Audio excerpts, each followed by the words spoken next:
जितनी कॉलोनियां कट रही है जिनको वो अवैध कहते हैं, यानी कि बिना ग्रेटर नोएडा अथॉरिटी से नक्शा पास कराए जितनी कॉलोनियां कट रही हैं, और वो 52 गांव हैं ग्रेटर नोएडा में जहां कॉलोनियां कट रही।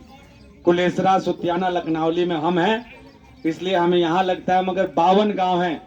चौगानपुर से लेके, हल्द्वानी से लेके, जलपुरा, अलीवर्दीपुर से होते हुए सूरजपुर से सारे गांवों पे मुकदमा है जो एनजीटी में केस चल रहा है, उसमें 52 गांव है। और इसीलिए पिछली बार जब हम लोगों ने धरना प्रदर्शन किया था, उसमें जो एनपीसीएल का अधिकारी आया था वो कह रहा था कि एनजीटी की रोक की वजह से आपको मीटर नहीं मिल रही है। तो उससे हमने कहा कि आप चिट्ठी दिखाओ जिसमें लिखा हो कि इन 3 गांवों के कॉलोनियों को नहीं देना। वो केस तो 52 गांवों पे चल रहा है, तो 52 गांवों में बाकी गांवों को तो तुम कनेक्शन दे रहे हो, हमें क्यों कनेक्शन नहीं दे रहे हो? तो देखिए, लड़ाई लंबी है, जटिल है, और इसे टुकड़ों में लड़के नहीं जीता जा सकता। इसके लिए हमें अपनी फौलादी एकता बनानी होगी, और यही काम एकता संघर्ष समिति ने शुरू किया। हम यहाँ नहीं आते तो कोई फर्क नहीं पड़ता, अगर हम इस कॉलोनी में नहीं आते तो हमें फर्क नहीं पड़ता, मगर फर्क पड़ता क्योंकि हम डूब क्षेत्र की लड़ाई लड़ रहे हैं।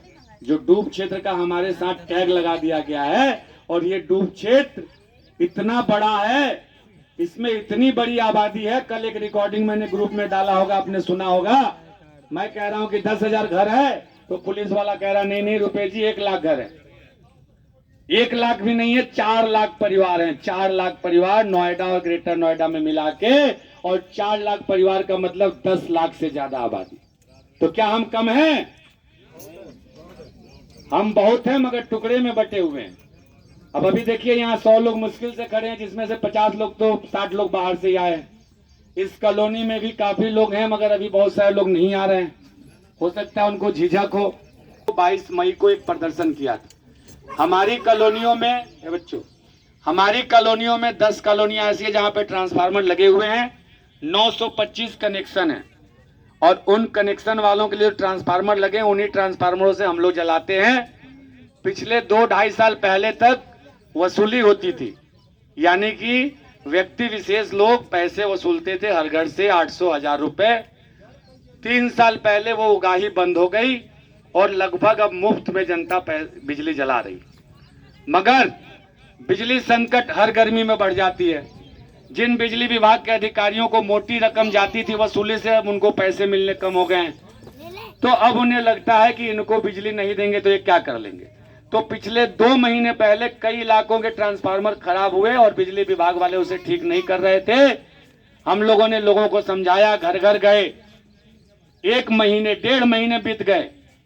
15-20 लोग पहले इकट्ठा हुए तो एनपीसीएल में जाके बात किया, वहां से सुनवाई नहीं हुई, तो फिर 20-25 लोगों को लेकर डीएम को ज्ञापन दिया 13 मई को कि भैया आप समाधान करवाइए। डीएम ने एनपीसीएल के जीएम को हमारे सामने फोन किया, मगर सुनवाई नहीं हुई। फिर 20 को हम लोगों ने चिट्ठी दिया कि हम 22 को प्रदर्शन करेंगे, और 20 से ही पुलिस सक्रिय हो गई और मेरे को उठाने के लिए कई बार मेरे घर आई। मगर मेरे कॉलोनी के और आसपास की कॉलोनी के महिलाओं ने बार बार पुलिस वालों को घेर लिया, और उन्हें निहत्थे हमारे हाथ जाना पड़ा। और 21 तारीख को पूरा प्रशासन, पवन इनकलेव जो हमारी कॉलोनी है वहां आया था, पुलिस के आला अधिकारी, तहसीलदार से लेकर सब लोग। पहले तो उनका मकसद था हमें उठाना, मगर जब वहां पहुंचे तो उन्होंने देखा कि 200-250 महिलाएं पहले से बैठ के उनका इंतजार कर रही, तो उनका तेवर बदल गया। क्या दिक्कत है आपकी, क्या परेशानी है, पूछना शुरू किया, और सारी जनता तुरंत ट्रांसफार्मर पे पहुंची।